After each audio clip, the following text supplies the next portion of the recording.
Hi guys, welcome back to Liming with Courtney. Today I'd like to talk to you about when is it too soon to start dating after a breakup? Well, this discussion comes from the fact that homegirl Jennifer Lopez has been dipping and doing with her ex-fiance Ben Affleck. You like This is that? your man. Yes, Look at the screen. that's mine, and I And and that, I'm and gonna that's stick and that's beside him. and that's what you're going to settle for. I'm gonna stick beside him. So earlier today, my sister and I were having this discussion about whether or not it's too soon for Jennifer to be seen with a new partner. So I was saying to my sister that, okay, maybe it is that Jennifer and Alex broke up long before we, the public, knew about it. But then my sister said, it may be that Jennifer and Ben have been seeing each other long before we knew about it. Uh, it's never easy to see someone move on quickly from a relationship. But the truth is that there are some relationships where it was already dying months before either party, or the respective party, I should say, indicated that the relationship was over. And ending a relationship can never be fun. But I thought about the backlash that Jennifer has been receiving, and I wondered to myself, is she being treated differently because she's a female? I think the answer to that is no. If we look at our little friend Nicholas, Nick Cannon, who ironically today welcomed another baby. So he has fathered four children in a month, in 1 month time, I think it is, between June and July. And of course, we're all looking at Nick like, you're trifling. Why are you spreading your seed all over the world? You don't have any established relationship with any of these women. So I mentioned Nick to say that I wouldn't agree that Jennifer is being treated differently because she's a female. Similar comments have been made about Kimberly Simmons, that she has had 4 children by 3 different men.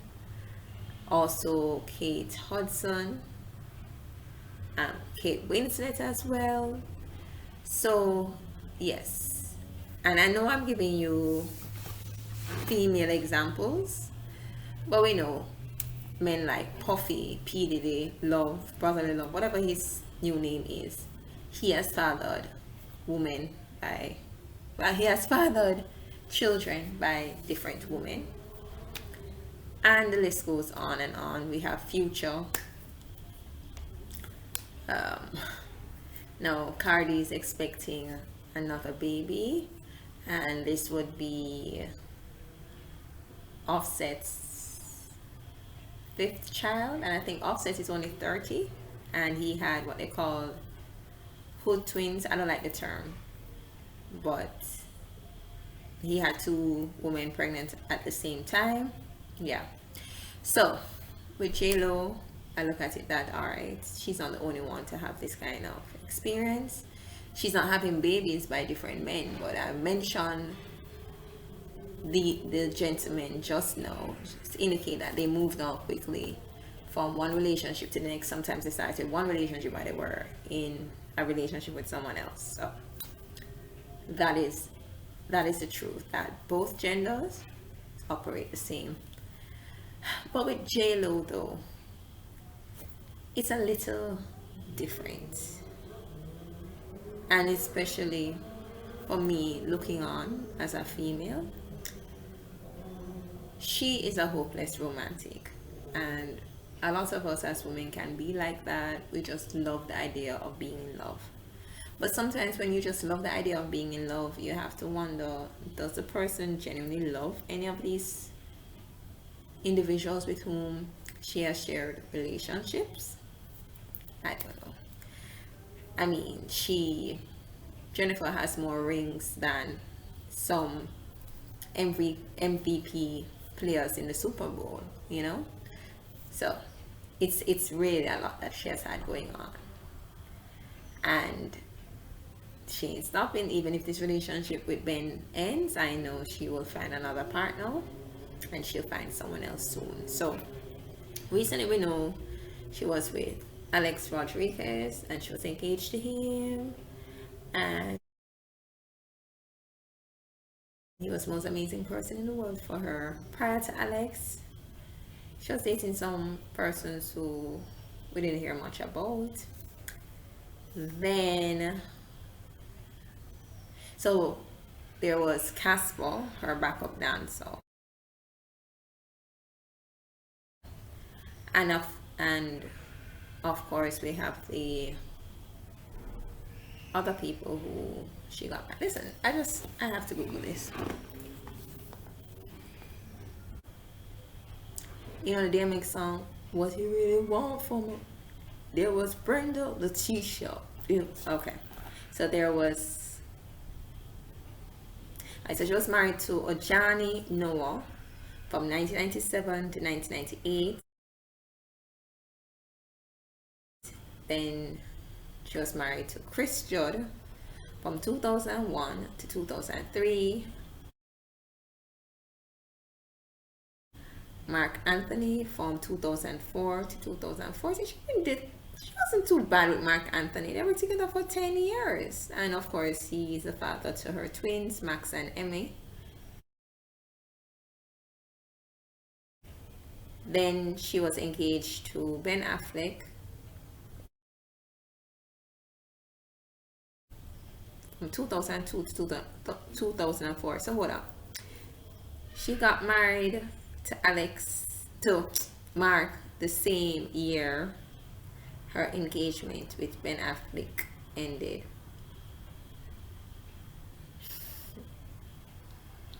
And then she got engaged to Alex Rodriguez in 2019.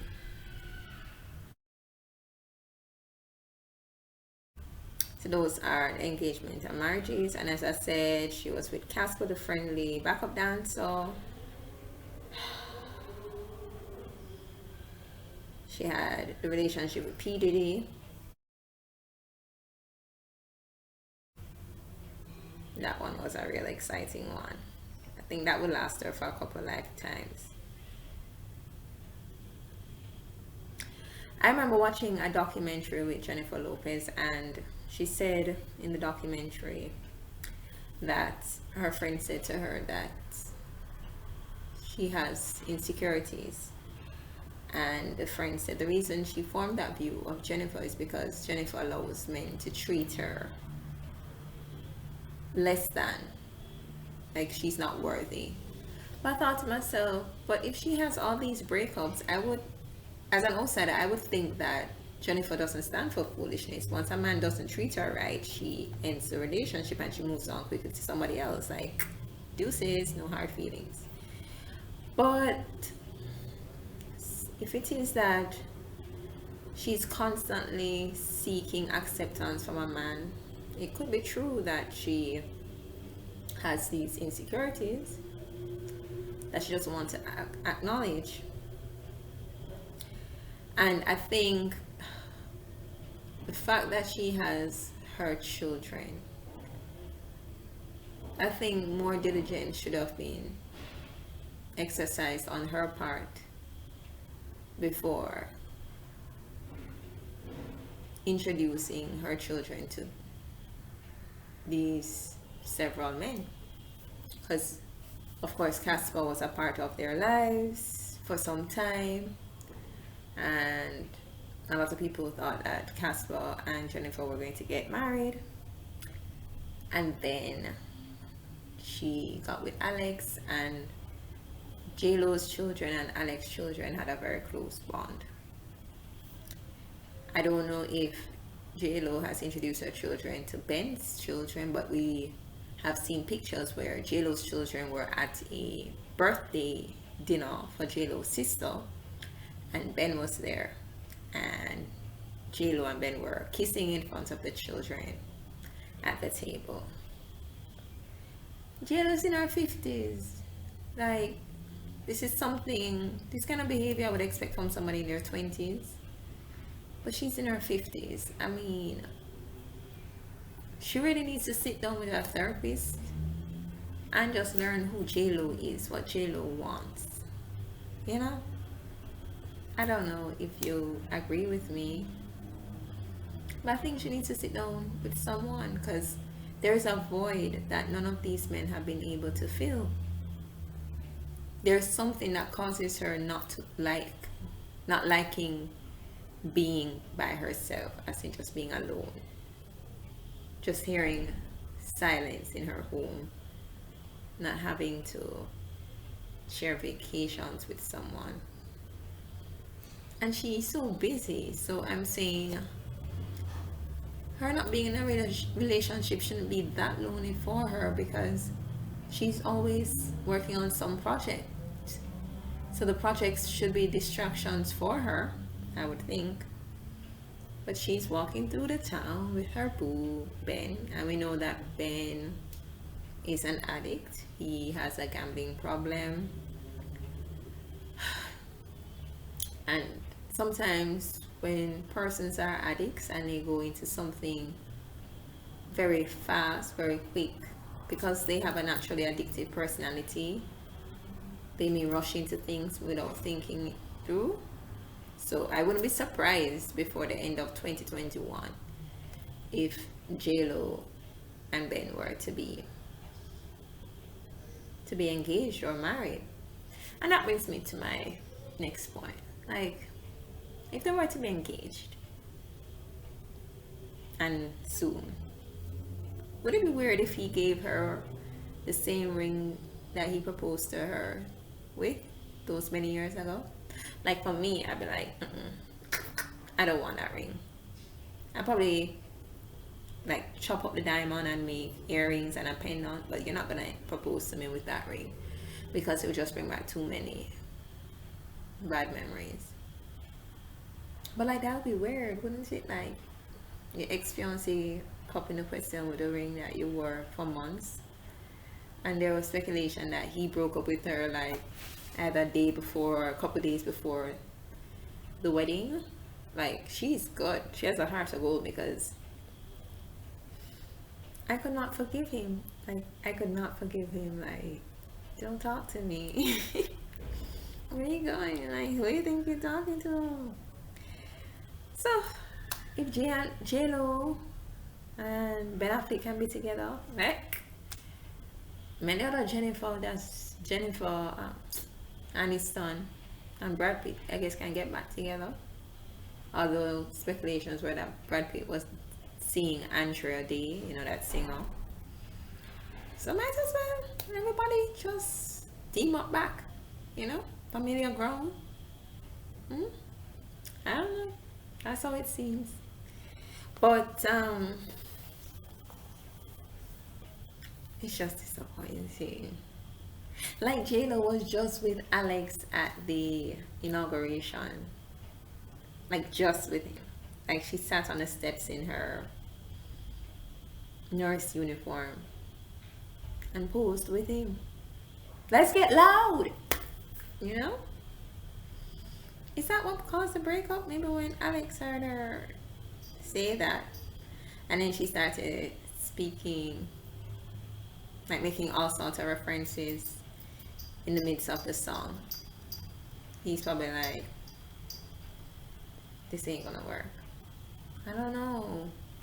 And then sometimes when you see those couples, when they're always publicly showing their affection for each other, sometimes they're really unhappy at home, because nobody showed love for each other like Alex and J-Lo. Although J-Lo tends to be like that with all her exes, or I should say all her partners. You know, they should do a Lifetime movie about J-Lo. I don't know. But anyway, I'm going to continue watching and see how this all turns out. So that's it from me, guys. Until next time, this has been Liming with Courtney.